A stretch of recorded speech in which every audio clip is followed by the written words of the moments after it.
May 26, 1940. The word came down through British Expeditionary Force headquarters with the weight of a death sentence dressed up as a rescue plan. Evacuate. The Germans had done what everyone said was impossible, punching through the Ardennes, racing to the Channel coast, trapping hundreds of thousands of Allied soldiers against the sea. Operation Dynamo, they called it. The miracle of Dunkirk, it would become. The salvation of the British Army, Churchill would declare. But stand on the Dunkirk perimeter on the 30th of May, 1940, and ask a French soldier what miracle looked like. Ask him what salvation meant when the ships steaming away from the beaches were packed with British troops, and he'd been ordered to hold the line for another day, another night, maybe longer. The statistics would eventually tell a story of Allied cooperation. 338,000 men evacuated. An impossible achievement. A fleet of destroyers and fishing boats and pleasure craft pulling an army off a beach under German guns. But statistics compress time, flatten experience, hide the sequence of events that turned ally against ally even as they fought the same enemy. The British Expeditionary Force began boarding ships on May 26th. The French? They were told to hold the perimeter. Someone had to keep the Germans back while the evacuation proceeded. Someone had to man the canal lines and the last defensive positions. The French First Army drew that duty. Hold, they were told. We'll get you out. Just hold. On May 27th, roughly 28,000 men evacuated from Dunkirk. Nearly all British.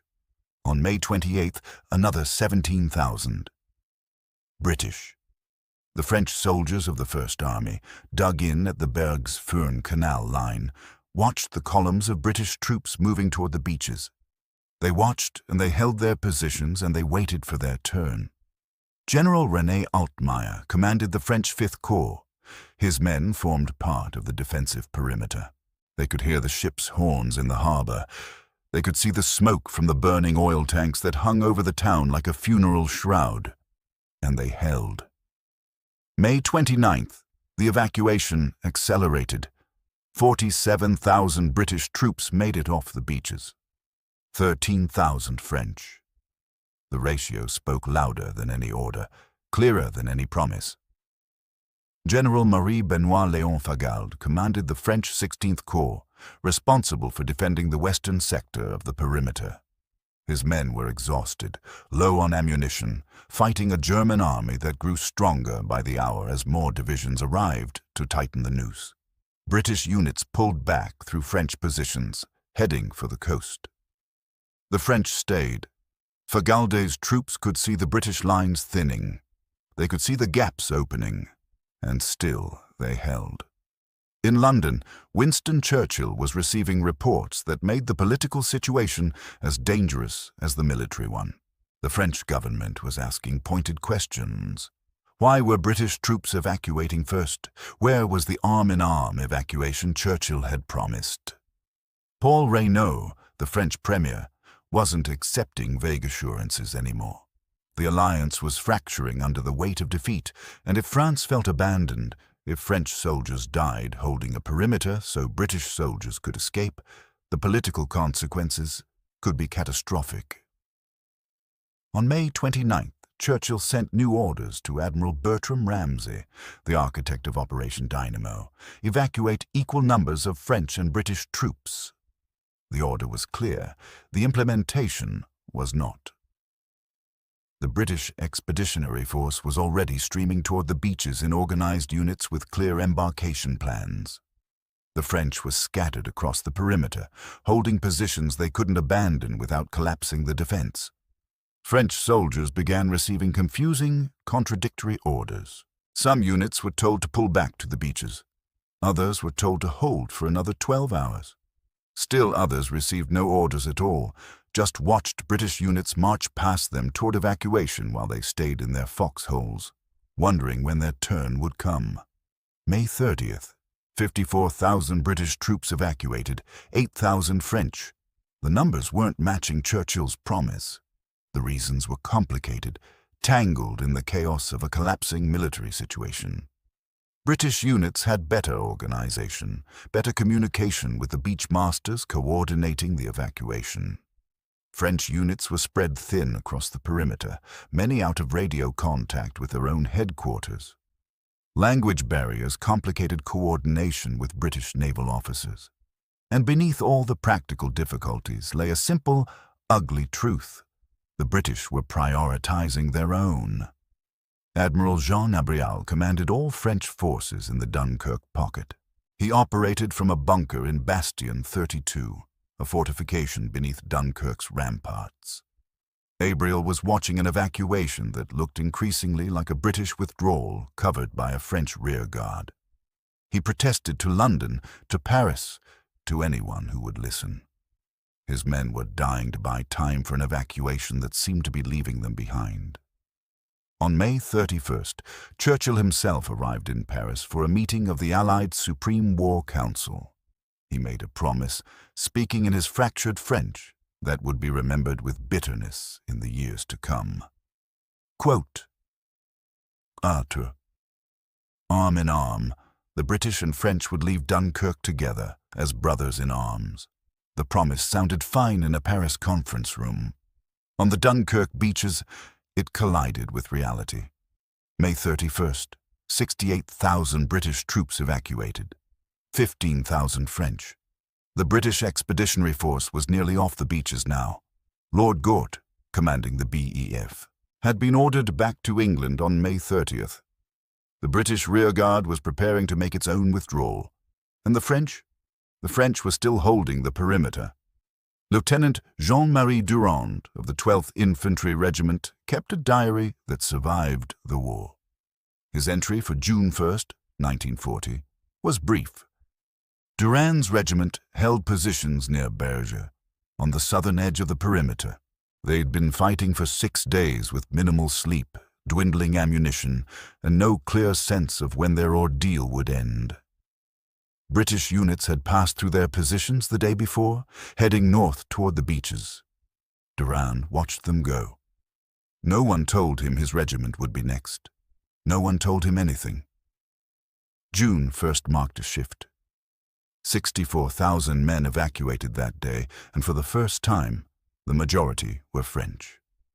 The British rearguard was pulling out, and finally, French units were receiving orders to withdraw. But the timing created a bitter irony. The French had held the perimeter while the British evacuated. Now, as French soldiers finally moved toward the beaches, German pressure intensified. The defensive line was contracting. Artillery fire was constant. The Luftwaffe owned the skies during daylight hours. French soldiers moved toward salvation through an inferno that grew hotter as they approached it. Corporal Henri Dubois of the 68th Infantry Regiment reached the Dunkirk beaches on the evening of June 1st. He'd marched through the night from his position near Berge, his unit moving in columns through streets choked with rubble and burning vehicles. When he reached the beach, he found chaos. Thousands of French soldiers crowded the sand, waiting for boats that came in irregular waves. British naval officers were shouting orders in English that most of the French soldiers couldn't understand. Some boats were already full when they reached the shore, their crews shouting that they could take no more. Dubois watched one boat pull away, with space still visible on its deck, while French soldiers stood in the surf, pleading to board.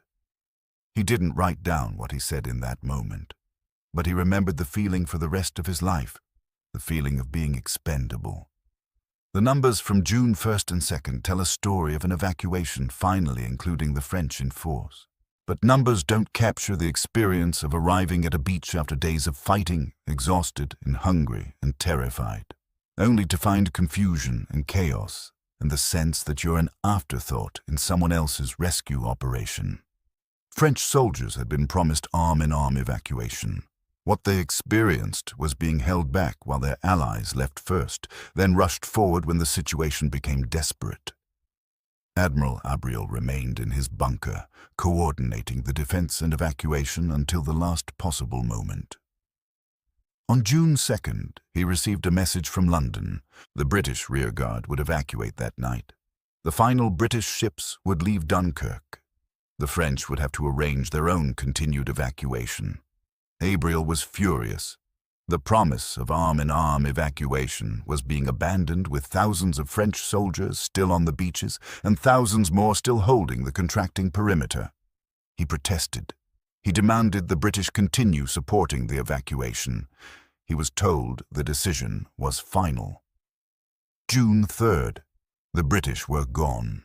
Approximately 26,000 French soldiers remained in the Dunkirk pocket, some still fighting on the perimeter, others crowded on the beaches, waiting for ships that might not come. The German noose was tightening. Artillery shells were landing in the town itself now. The Luftwaffe was bombing the harbor, the beaches, the roads leading to the coast.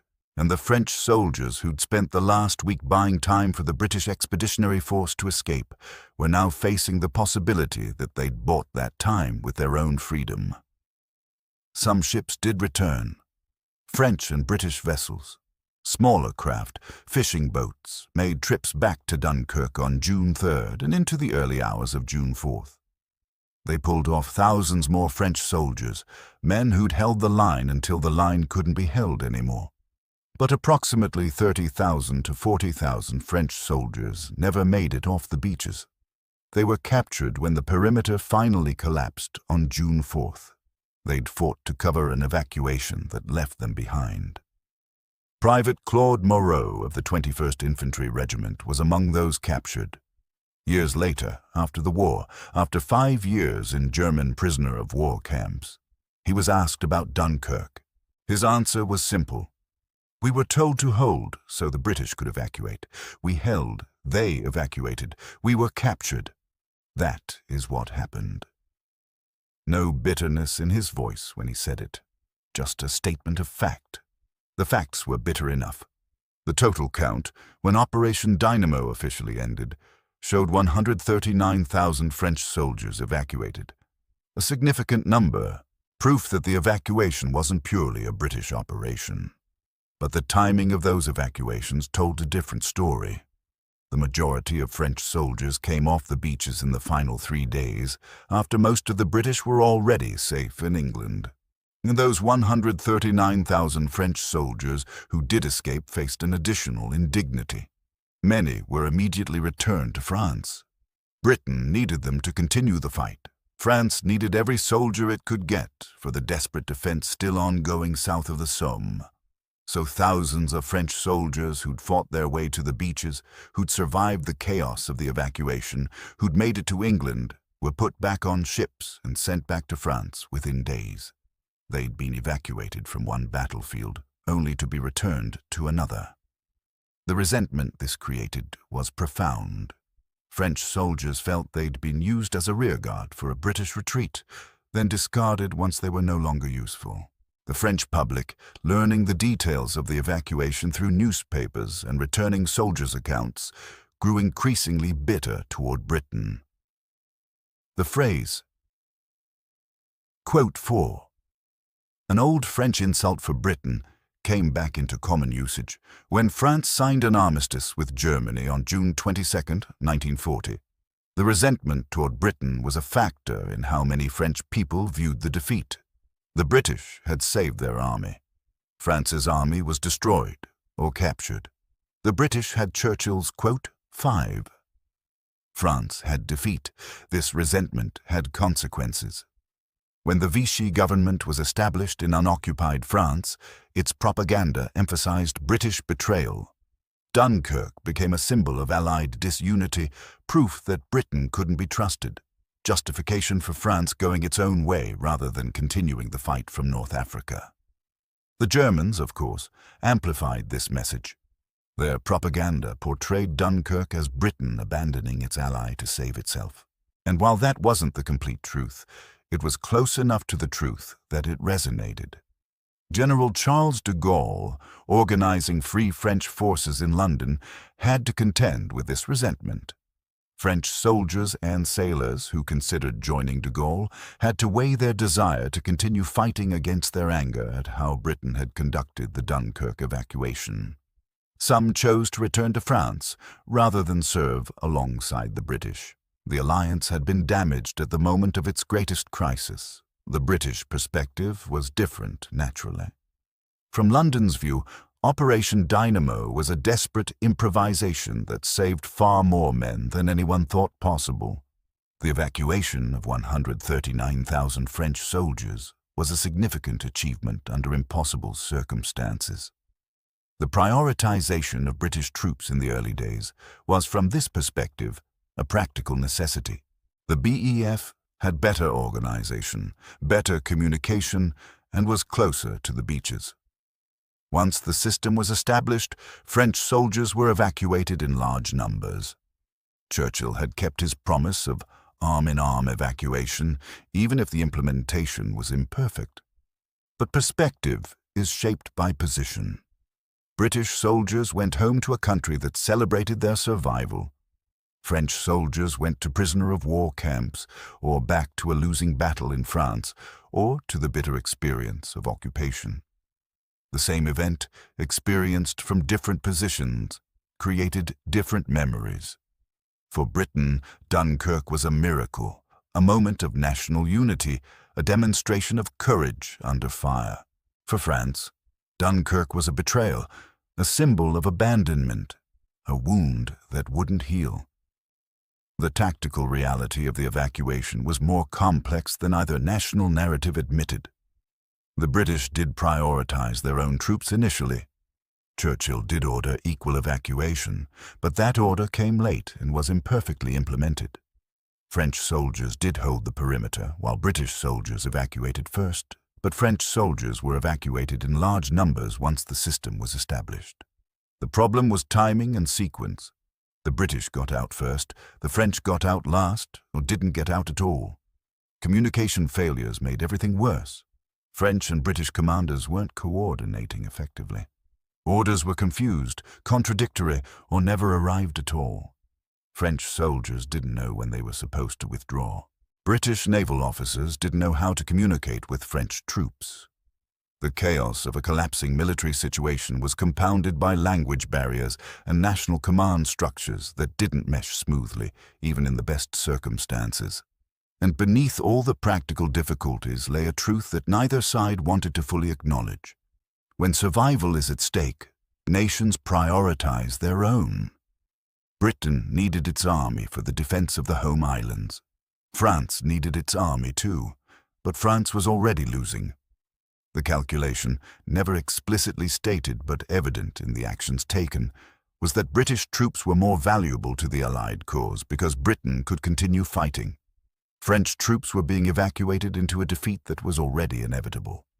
It was a brutal calculation, and it was made in the brutal circumstances of military collapse. The French soldiers who held the Dunkirk perimeter understood this calculation, even if no one said it out loud.